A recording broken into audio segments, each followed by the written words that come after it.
Hello friends, स्वागत है आप सभी का अपने YouTube channel growth point BGP में। फ्रेंड्स, बीपीएससी टीआरई 4.0 टीचिंग परीक्षा के इस बुक में प्रत्येक दिन जो है 50 प्रश्नों को डिस्कशन किया गया है, जिसमें कि टीआरई 1, टीआरई 2 और टीआरई 3 के प्रश्न पूछे गए प्रश्न हैं। दोस्तों, पिछले वीडियो में हम लोगों ने 150 तक के प्रश्न को कवर किया था, जिसमें कि 146 से नए अध्याय ज्योग्राफी चालू कर दिया गया था। आइए अपने प्रश्न 151 से शुरू करते हैं। 151 नंबर प्रश्न क्या कह रहा है? भारत का सबसे शुष्क स्थान है जैसलमेर। भारत का सबसे शुष्क स्थान कौन सा है? जैसलमेर है। आइए इसके समरी की ओर आते हैं। भारत का सबसे शुष्क स्थान पश्चिम राजस्थान में स्थित जैसलमेर है। यहाँ न्यूनतम वार्षिक वर्षा 10 सेंटीमीटर है। जैसलमेर को स्वर्ण सिटी भी कहा जाता है। अगले प्रश्न की ओर आते हैं। 152 में भारत के कितने राज्यों की सामान्य सीमाएं पाकिस्तान एवं बांग्लादेश के साथ है? तो कितनी सीमाएं जो है? 9 सीमाएं जो है संलग्न है पाकिस्तान एवं बांग्लादेश के साथ, यानी कि इसका आंसर हो जाएगा इनमें से कोई नहीं। आइए इसके समरी को देख लेते हैं। 152 के समरी को। कर्क रेखा द्वारा आच्छादित क्षेत्र मालवा के पठार। 152 के समरी को देखना है। भारत की सीमा 9 देशों से संलग्न है, जिसमें कि 7 देश से स्थलीय एवं 2 देश समुद्री सीमाएं साझा होती है। पाकिस्तान की सीमा जो है केंद्र शासित प्रदेश और 3 राज्य जो है जम्मू कश्मीर, लद्दाख, पंजाब, राजस्थान और गुजरात तथा बांग्लादेश की सीमाएं जो है 5 राज्यों से मिलती है। वो पश्चिम बंगाल है, मेघालय, मिजोरम, त्रिपुरा और असम से मिलती है। भारत के किसी भी राज्य की सीमाएं पाकिस्तान एवं बांग्लादेश से साझा रूप से संलग्न नहीं हैं। अगले प्रश्न की ओर आते हैं। 153 क्या कह रहा है कि कर्क रेखा द्वारा सार्वधिक क्षेत्र आच्छादित है। तो कहाँ में है? मालवा के पठार है। सार्वधिक क्षेत्र आच्छादित है। ऑप्शन नंबर बी हो जाएगा, मालवा का पठार। आइए इसके समरी को देखते हैं। कर्क रेखा सर्वाधिक आच्छादित क्षेत्र मालवा के पठार है, क्योंकि कर्क रेखा इससे मध्य से होकर गुजरती है, जबकि कर्क रेखा रांची के पठार के उत्तरी हिस्सों से और छोटा नागपुर के पठार के दक्षिण हिस्सों से गुजरती है, इसलिए जो है इनके कम क्षेत्र को आच्छादित करती है।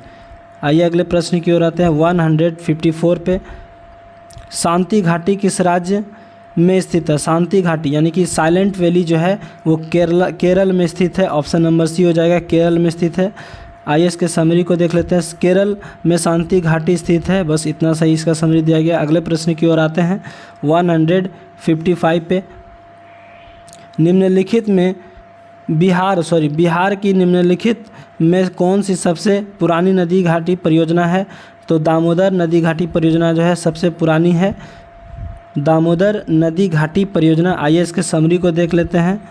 दामोदर नदी घाटी परियोजना बिहार के सबसे पुरानी नदी घाटी परियोजना है। दामोदर घाटी बहुउद्देश्य परियोजना भारत की इस तरह की पहली परियोजना है। यह नियम 7 जुलाई 1948 ईस्वी को अस्तित्व में आया, जो संयुक्त राज्य अमेरिका के टेनेसी घाटी प्राधिकरण पर आधारित था।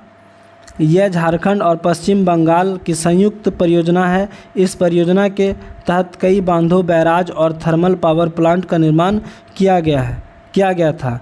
अगले प्रश्न की ओर आते हैं। 156 पे सेंट्रल हाईलैंड्स के बारे में निम्नलिखित में से कौन सा कथन सही है? सेंट्रल हाईलैंड्स के बारे में निम्नलिखित में से कौन सा कथन सही है? तो यह दक्कन के पठार का एक हिस्सा है, सही बात है। यह अरावली से घिरा हुआ, ये भी सही है। इसका पश्चिमी भाग मालवा पठार, ये भी बात सही है, यानी कि ऑप्शन नंबर क्या हो जाएगा? डी हो जाएगा, एक से अधिक। अगले प्रश्न की ओर आते हैं। 157 पे भारत में मूंगे की चट्टानें पाई जाती है। भारत में मूंगे की चट्टानें पाई जाती है। अंडमान और निकोबार द्वीप समूह में पाई जाती है। अंडमान और निकोबार द्वीप समूह में, ऑप्शन नंबर बी हो जाएगा। आइए इसके समरी को पढ़ते हैं। भारत में प्रबल भित्तियाँ मुख्य अंडमान और निकोबार द्वीप समूह में पाई जाती है। ठीक है, अगले पॉइंट को देखते हैं। ये द्वीप भारत के पूर्वी तट से दूर बंगाल की खाड़ी में स्थित है। आइए अगले प्रश्न की ओर आते हैं 158 पे। निम्नलिखित श्रेणियों को उत्तर से दक्षिण की ओर क्रमशः व्यवस्थित करना है। तो सबसे पहले क्या हो जाएगा, काराकोरम हो जाएगा, फिर लद्दाख हो जाएगा। काराकोरम, लद्दाख, जांस्कर और पीर पंजाल, यानी कि आपका हो जाएगा इसका आंसर 2, 1, 4, 3। ठीक है, आइए ऑप्शन नंबर किस में है देखते हैं।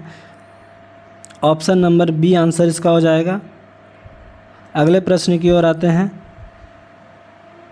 निम्नलिखित क्षेत्रों में से किसकी न्यून हिम रेखा है।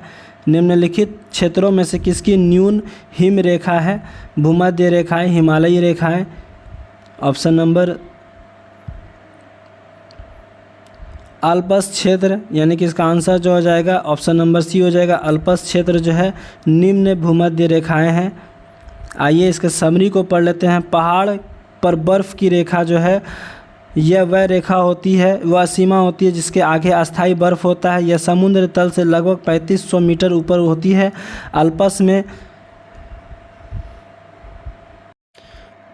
अल्पस में समुद्र तट से लगभग 2700 मीटर ऊपर बर्फ़ की रेखा होती है। आइए अगले प्रश्न की ओर आते हैं 160 पे। मालनाड क्षेत्र का संबंध निम्नलिखित में से भारत के किस पठार से है। मालनाड क्षेत्र का संबंध निम्नलिखित में से भारत के किस पठार से है। तो ये कर्नाटक का पठार से है। ठीक है, ऑप्शन नंबर सी हो जाएगा, कर्नाटक का पठार। आइए इसकी समरी को पढ़ते हैं। मालनाड क्षेत्र जो है का संबंध भारत के कर्नाटक के पठार से है। यह पठार धारवाड़ पर्वतीय प्रणाली की ज्वालामुखी चट्टानों और ग्रेनाइट से मिलकर बना है। इस पठार का नामकरण कर्नाट, जिसका अर्थ है काली मिट्टी, भूमि के नाम पर किया गया है। आइए अगले प्रश्न की ओर आते हैं 161 पे। सतलुज और काली नदियों के बीच स्थित हिमालय भाग को निम्नलिखित में से किस नाम से जाना जाता है। तो किमाऊ हिमालय के नाम से जाना जाता है। आइए इसके समरी को देखते हैं। समरी क्या कह रहा है। किमाऊ हिमालय सतलुज और काली नदी के बीच स्थित हिमालय का ही भाग है। काली और तीस्ता नदियों के बीच स्थित हिमालय के भाग को नेपाल हिमालय कहा जाता है।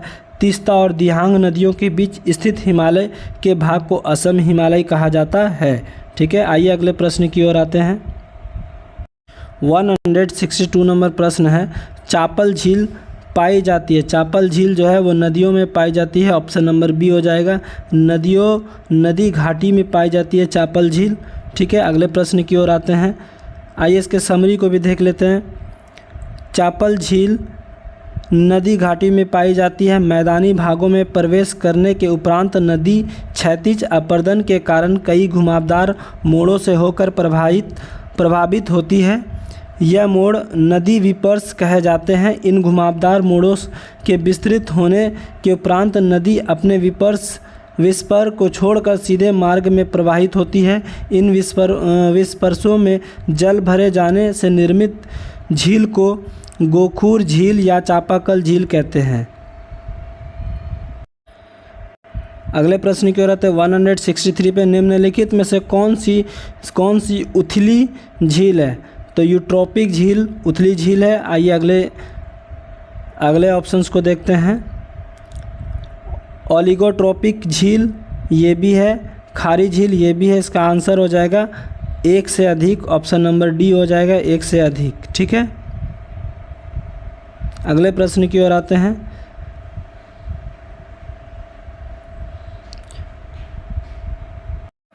प्रश्न संख्या 166।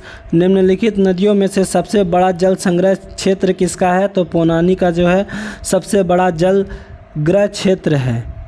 आइए अगले प्रश्न की ओर आते हैं। आइए इसके समरी को पढ़ लेते हैं। उपयुक्त दी गई नदियों में से पोनानी यानी कि भरत पूछा नदी का जल ग्रहण क्षेत्र सबसे बड़ा है। पोनानी नदी जल ग्रहण क्षेत्र जो है 5397 वर्ग किमी है। इसके पश्चात पेरियार नदी का जल ग्रहण क्षेत्र जो है 5243 वर्ग किमी है और कालिंदी नदी का जल ग्रहण क्षेत्र जो है 5189 वर्ग किमी है। ठीक है, आइए अगले प्रश्न की ओर आते हैं। 167 पे आते हैं। जलप्रपात और नदी निम्नलिखित जोड़ों में से कौन सा जोड़ा जो है सुमेलित नहीं है? तो इनमें से कौन सा जोड़ा सुमेलित नहीं है? ऑप्शन नंबर डी हो जाएगा। ठीक है, एक से अधिक यानी कि जोग शरावती जो है ये है और कपिल धारा कावेरी भी है, गोदावरी धुआंधार गोदावरी भी है, यानी कि इसका आंसर हो जाएगा एक से अधिक। आइए इसके समरी को पढ़ते हैं। धुआंधार जलप्रपात मध्य प्रदेश के जबलपुर जिले में नर्मदा नदी पर स्थित है, जबकि कपिल धारा जलप्रपात भी नर्मदा नदी पर मध्य प्रदेश के अमरकंटक जिले में स्थित है। आइए अगले प्रश्न की ओर आते हैं। 168 नंबर पे लिखा पानी हिमनद भारत के निम्नलिखित में से किस राज्य में स्थित है? तो लिखा पानी हिमनद भारत के किस राज्य में स्थित है?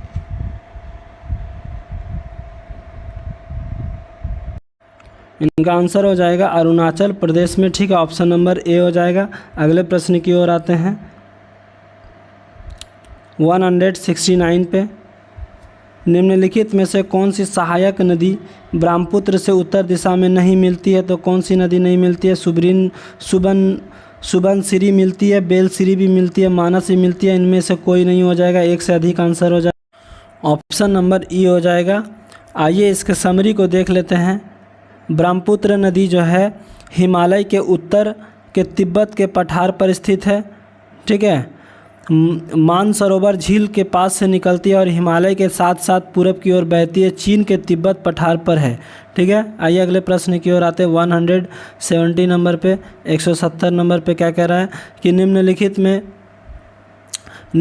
में से कौन सी भारत की सबसे लंबी नदी नहर के रूप में जानी जाती है? ठीक है, सबसे लंबी नहर के रूप में जानी जाती है इंदिरा गांधी नहर हो जाएगा। इसका आंसर ऑप्शन नंबर सी हो जाएगा, इंदिरा गांधी नहर। आइए इसके समरी को पढ़ते हैं। इंदिरा गांधी नहर को भारत की सबसे लंबी नहर के रूप में जाना जाता है। इंदिरा गांधी नहर, जिसे पहले राजस्थान नहर के रूप में जाना जाता था, लगभग जो है 650 किलोमीटर लंबी है। यह नहर जो है पंजाब के हरिके बैराज से शुरू होती है और राजस्थान में थार रेगिस्तान में समाप्त होती है, जो शुष्क क्षेत्रों को सिंचाई सुविधाएं प्रदान करती है। ठीक है, अगले प्रश्न की ओर आते हैं और इसके और समरी है। सेतु समुद्रदम जल यात्रा नहर भारत और श्रीलंका के बीच एक शिपिंग मार्ग बनाने की एक परियोजना है। शारदा नहर भारत के उत्तर प्रदेश में एक सिंचाई नहर है, लेकिन यह देश की सबसे लंबी नहर नहीं है। 171 पे कारगिल किस नदी के किनारे स्थित है? कारगिल जो है सुरु नदी के किनारे स्थित है। ऑप्शन नंबर ए हो जाएगा, सुरु नदी के किनारे कारगिल स्थित है। कारगिल किस नदी के किनारे स्थित है? सुरु नदी के। अगले प्रश्न की ओर आते हैं। 172 पे बाल्टोरो ग्लेशियर कहाँ स्थित है? बाल्टोरो ग्लेशियर जो है आपका काराकोरम में स्थित है। बाल्टोरो ग्लेशियर कहाँ स्थित है? बाल्टोरो ग्लेशियर जो है काराकोरम में स्थित है। ऑप्शन नंबर बी हो जाएगा। आइए इसके समरी को देख लेते हैं। बाल्टोरो ग्लेशियर जो है पाकिस्तान के कब्जे वाले कश्मीर के गिलगित बल्टिस्तान क्षेत्र के बल्टिस्तान उप क्षेत्र में काराकोरम पर्वतमाला में स्थित है। ठीक है, इसका अगला पॉइंट है 63 किलोमीटर लंबा बाल्टेरो ग्लेशियर ध्रुवीय क्षेत्रों से के बाहर सबसे लंबे ग्लेशियर में से एक है। ठीक है, यह काराकोरम पर्वत श्रृंखला के एक भाग से होकर गुजरता है। ठीक है, बाल्टेरो मुजताग ग्लेशियर के उत्तर और पूरब में स्थित है, जबकि माउंट मसेरब्रूम दक्षिण में स्थित है। ठीक है, आइए अगले प्रश्न की ओर आते हैं।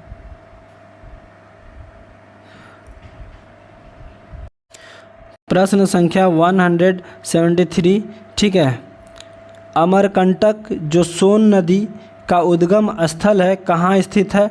अमरकंटक जो सोन नदी का उद्गम स्थल है कहाँ स्थित है? आइए इसके ऑप्शंस को देखते हैं। मैकाल पर्वतमाला, मकालू पर्वतमाला, राजमहल पहाड़ियाँ, यानी कि इसका आंसर हो जाएगा मैकाल पर्वतमाला में जो है स्थित। ऑप्शन नंबर ए हो जाएगा मैकाल पर्वतमाला में। आइए इसके समरी को पढ़ते हैं। मैकाल पर्वतमाला वे छत्तीसगढ़ के कवर्धा जिले और मध्य प्रदेश के अनूपपुर जिले में सतपुड़ा पर्वतमाला के पूर्वी भाग में स्थित है। ठीक है, नर्मदा, महानदी और सोन नदियाँ इसी पर्वतमाला से निकलती है। इस पर्वतमाला की सबसे ऊंची चोटी अमरकंटक पर्वत है। आइए अगले प्रश्न की ओर आते हैं 174 पे। निम्नलिखित में से कहाँ अक्टूबर और नवंबर के महीने में भारी वर्षा होती है? तो अक्टूबर और नवंबर के महीने में जो है भारी वर्षा कहाँ होती है? कोरोमंडल तट पे होती है। ठीक है, ऑप्शन नंबर बी हो जाएगा कोरोमंडल के तट पर। आइए इसके समरी को देखते हैं।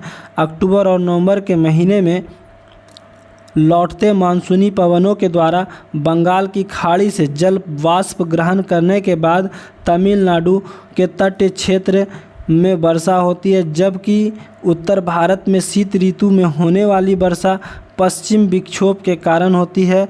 रबी की फसलों के लिए काफ़ी ये जो है फ़ायदेमंद होता है। अगले प्रश्न की ओर आते हैं 175। भारत में मानसून सीजन में अधिकांश चक्रवातों की उत्पत्ति होती है 10 डिग्री उत्तर और 15 डिग्री उत्तर अक्षांश के मध्य। आइस के समरी को भी देखते हैं। भारत में मानसून सीजन में अधिकांश चक्रवात जो है 10 डिग्री से 15 डिग्री उत्तर अक्षांश के मध्य पैदा होते हैं। बंगाल की खाड़ी में ज़्यादातर चक्रवात जो है अक्टूबर नवंबर माह में बनते हैं और भारत में चक्रवातों का निर्माण अरब सागर से अधिक बंगाल की खाड़ी में होता है तथा ये चक्रवात जो है अधिक खतरनाक होते हैं। अगले प्रश्न को देखते हैं 176 पे।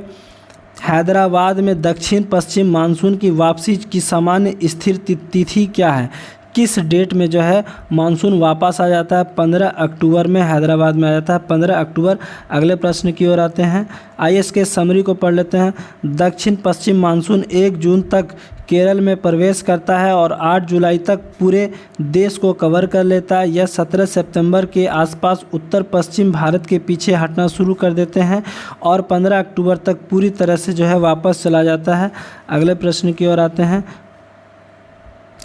त्रिवार्था के अनुसार भारत की जलवायु किस प्रकार की है? त्रिवार्था के अनुसार भारत की जलवायु जो है किस प्रकार की है? भारत की जलवायु उपोष्णीय मानसूनी जलवायु है। ऑप्शन नंबर बी हो जाएगा उपोष्णीय मानसूनी जलवायु। आइए इसके समरी को पढ़ते हैं। त्रिवार्था के अनुसार जो है भारत की जलवायु उपोष्णीय मानसूनी प्रकार की है। भूमध्य रेखा के दोनों ओर 30 डिग्री से 45 डिग्री अक्षांशों के मध्य भूमध्य सागरीय जलवायु क्षेत्र विद्यमान है। इस विस्तार महाद्वीपों के पश्चिमी क्षेत्र में पाया जाता है। इस प्रकार की जलवायु में ग्रीष्म ऋतु में वर्षा होती है, यानी कि गर्मी के मौसम में बारिश होती है। अगले प्रश्न की ओर आते हैं 178 पे आते हैं। ठीक है, निम्नलिखित में से कौन सी मध्यवर्ती गंगा के मैदानी कृषि जलवायु प्रदेश की विशेषता नहीं है? ठीक है, फिर से एक बार प्रश्न सुन लीजिए। निम्नलिखित में से कौन सी मध्यवर्ती गंगा के मैदानी कृषि जलवायु प्रदेश की विशेषता नहीं है? आइए इसके ऑप्शंस को देखते हैं। ऑप्शन क्या कह रहा है? उसकी सहायक नदियों के उपप्रवाह क्षेत्र में स्थित, यानी कि यह गंगा और उसकी सहायक नदियों के उपप्रवाह क्षेत्र में स्थित। ऑप्शन बी जो है इसका 2 से अधिक राज्यों में विस्तार, ये भी नहीं है।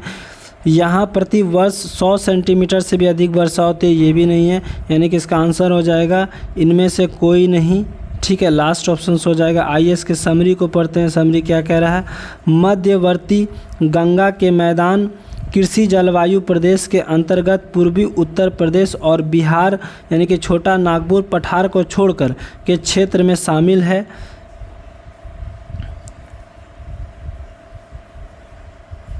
यह एक उपजाऊ जड़ोल मैदान है जो गंगा नदी और उसकी सहायक नदियों द्वारा बनाया गया है। यहाँ प्रति वर्ष जो है 75 सेंटीमीटर से 150 सेंटीमीटर की वर्षा होती है। उपरोक्त सभी विकल्प क्या हो जाएंगे? कृषि जलवायु विशेषताएं हैं। आइए अगले प्रश्न की ओर आते हैं।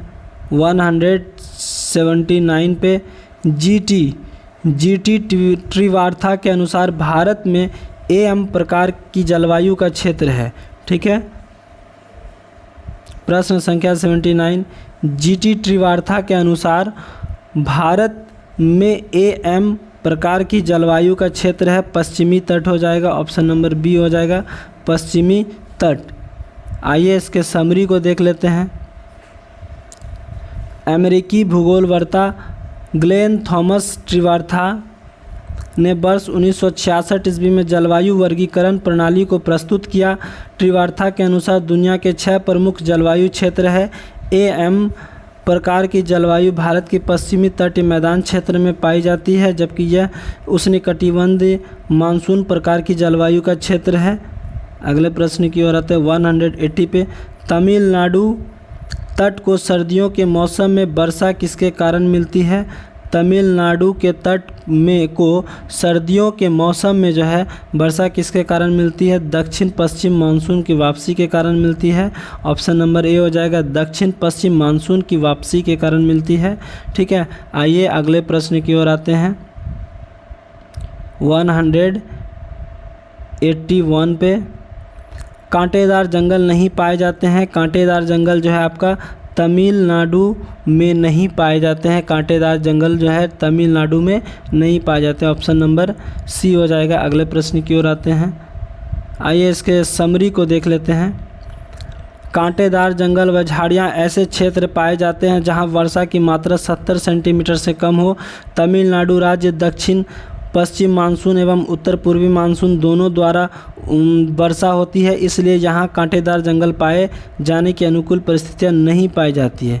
ठीक है, अगले प्रश्न की ओर आते हैं। 182 पे घास के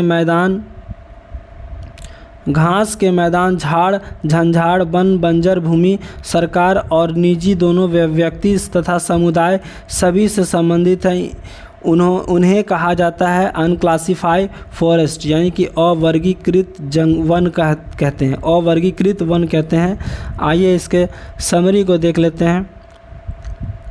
घास के मैदान झाड़ झंझाड़ वन जो है भूमि बंजर भूमि सरकार और निजी दोनों व्यक्ति तथा समुदाय सभी से संबंधित वर्गों को अवर्गीकृत वन कहा जाता है। आरक्षित वन सरकार की प्रत्यक्ष निगरानी में होती है और संरक्षित वन जो सरकार की देखभाल की जाती है। इनमें से लोगों की कुछ जो है छूट प्राप्त होती है।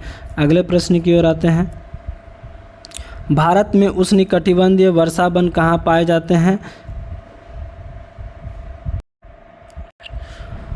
ऑप्शन नंबर ए हो जाएगा कर्नाटक, हिमाचल प्रदेश, केरल, यानी कि इनमें से एक से अधिक हो जाएगा। आंसर हो जाएगा डी नंबर, इनमें से एक से अधिक। ठीक है, आइए इसके समरी को देख लेते हैं। उष्णकटिबंधीय वर्षा वन जो है भारी वर्षा वाले क्षेत्र में पाए जाते हैं। ये वन भारत के पश्चिमी घाट, असम के ऊपर के हिस्से, तमिलनाडु तट, लक्षद्वीप एवं अंडमान और निकोबार द्वीप समूह में पाए जाते हैं। अगले प्रश्न की ओर आते हैं। 184 पे भारत में 1952 ईस्वी की राष्ट्रीय वन नीति में उल्लेखित देश के कुल भौगोलिक क्षेत्रों में वन का क्षेत्र का वंचित प्रतिशत कितना होना चाहिए? तो 33% होनी चाहिए। ऑप्शन नंबर बी हो जाएगा 33%। 185 पे आते हैं। पर्वतीय क्षेत्र में अधिकांश जो है पक्षी प्रजातियां जंगल में निवास करती है। पर्वतीय क्षेत्रों में अधिकांश पक्षी प्रजातियां जो है जंगल क्षेत्रों में निवास करती है। तो किस जंगल क्षेत्र में निवास करती है? ऑप्शन हो जाएगा ए नंबर, चीड़ का जंगल, यानी कि पाइन फॉरेस्ट में। ठीक है, आइए इसके समरी को पढ़ते हैं। चीड़ के जंगल जो है आमतौर पर पहाड़ी क्षेत्र में पाए जाते हैं, जो कई पक्षी प्रजातियां के लिए उपयुक्त ऊंचाई वाला ढलान और सूक्ष्म आवास प्रदान करते हैं। चीड़ के जंगल की संरचना ऊंचे ऊंचे पेड़ और विरल झाड़ियों के साथ विभिन्न प्रकार की घोंसलों के साथ बनी के स्थान पर प्रचुर मात्रा में भोजन साधन जैसे कि कीड़े और बीज प्रदान करती है। ये वन पक्षी प्रजातियां जो है उच्च विविधता का समर्थन करने के लिए जाने जाते हैं। ठीक है, जिसे निवास और प्रवासी दोनों शामिल जिसमें निवास और प्रवासी पक्षी दोनों क्या होते हैं, शामिल होते हैं। अगले प्रश्न की ओर आते हैं। भारत के किस राज्य में अधिकतम सौगान जंगल पाए जाते हैं? भारत के किस राज्य में अधिकतम सौगान जंगल पाए जाते हैं? मध्य प्रदेश में पाए जाते हैं। ऑप्शन नंबर सी हो जाएगा, मध्य प्रदेश में। आइए इसके समरी को देखते हैं। मध्य प्रदेश जो है में भारत के सबसे सागवान वन क्षेत्र जो है राज्य के महत्वपूर्ण हिस्सों को कवर करता है। सागवान जो है एक उष्णकटिबंधीय मजबूत लकड़ी का पेड़ है जो कि अपनी उच्च गुणवत्ता वाली लकड़ी, स्थायित्व और कीटों के प्रतिरोध के लिए जो है जाना जाता है। आइए अगले प्रश्न की ओर आते हैं 187 पे।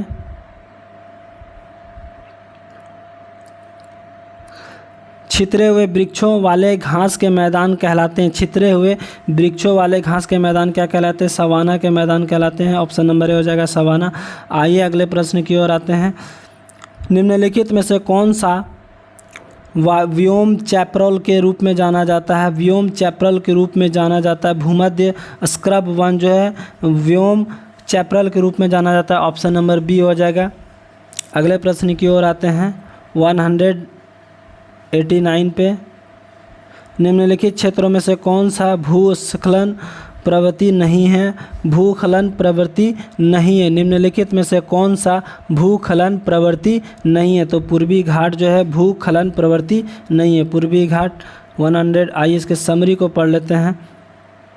कम खाड़ी ढलानों के कारण पूर्वी घाट कम भूस्खलन प्रवण क्षेत्र है। भूकंप घटना के दौरान तीव्र ढलानों के नीचे खिसकने की संभावना अधिक होती है, जो हिमालय और उत्तर पूर्वी पहाड़ी को भारत में सबसे अधिक भूस्खलन प्रवण क्षेत्र होता है। ठीक है, अगले प्रश्न की ओर आते हैं 190 पे। निम्नलिखित में से भारत का कौन सा तट उग्र उष्णकटिबंधीय चक्रवातों से सबसे अधिक प्रभावित है? ठीक है, आंसर नंबर हो जाएगा ऑप्शन नंबर बी हो जाएगा, कोरोमंडल। ठीक है, अगले प्रश्न की ओर आते हैं 191 पे। बाढ़ को रोकने के लिए सबसे उत्तम विधि कौन सी है? बाढ़ को रोकने के लिए सबसे उत्तम विधि जो है वन रोपण है। ऑप्शन नंबर बी हो जाएगा, वन रोपण। आइए इसके समरी को पढ़ते हैं। बाढ़ जैसी प्राकृतिक आपदा को रोकने के लिए इसके तहत जल प्रवाह से होने वाले जन धन की हानि से बचाव के लिए वन रोपण सर्वोत्तम विधि है। पेड़ों की जड़ें मिट्टी को मजबूत से जकड़े रखती है और इसी कारण जो है अपवाह की मात्रा कम हो जाती है, बहाव में कमी आती है और इस प्रकार बाढ़ आने की संभावना जो होती है कम हो जाती है। ठीक है, 192 पे आते हैं। गंगा का मैदान किस प्रकार की मिट्टी से भरा हुआ है? ठीक है, गंगा का मैदान जो है किस प्रकार की मिट्टी से भरा हुआ है? जड़ोल मिट्टी हो जाएगा। ऑप्शन नंबर सी, जड़ोल से भरा हुआ है। ठीक है, आइए इसके समरी को पढ़ते हैं। गंगा का मैदान जो है जड़ोल मिट्टी से भरा हुआ है। ठीक है, जड़ोल मिट्टी को भारत के सबसे उपजाऊ मिट्टी के रूप में जाना जाता है। भारत का संपूर्ण उत्तरी मैदान जो है जड़ोल मिट्टी से बना हुआ है।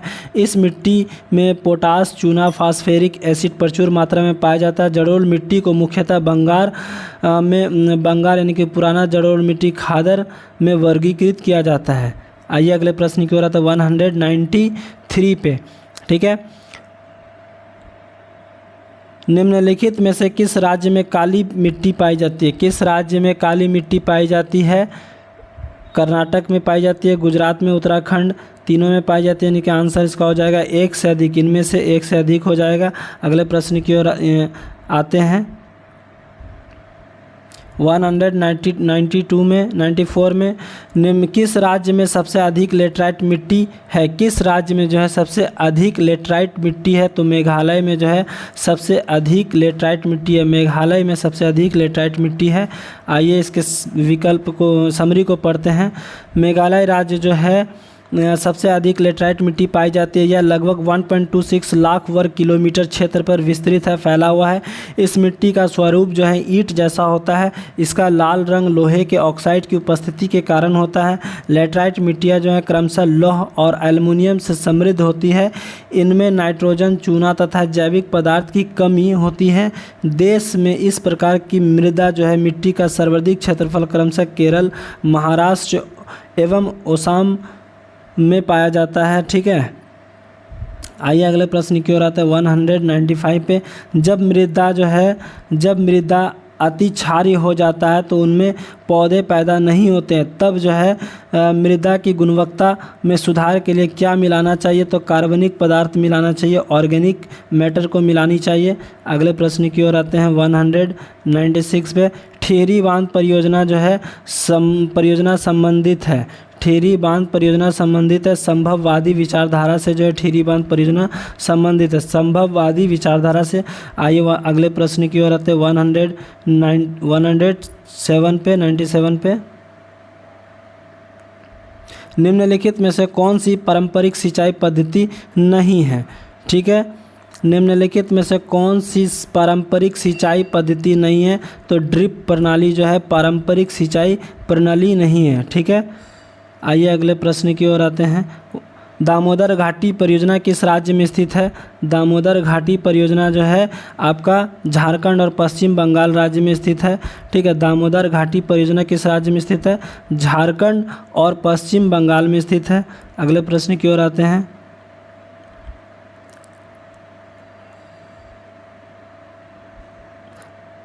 गंगा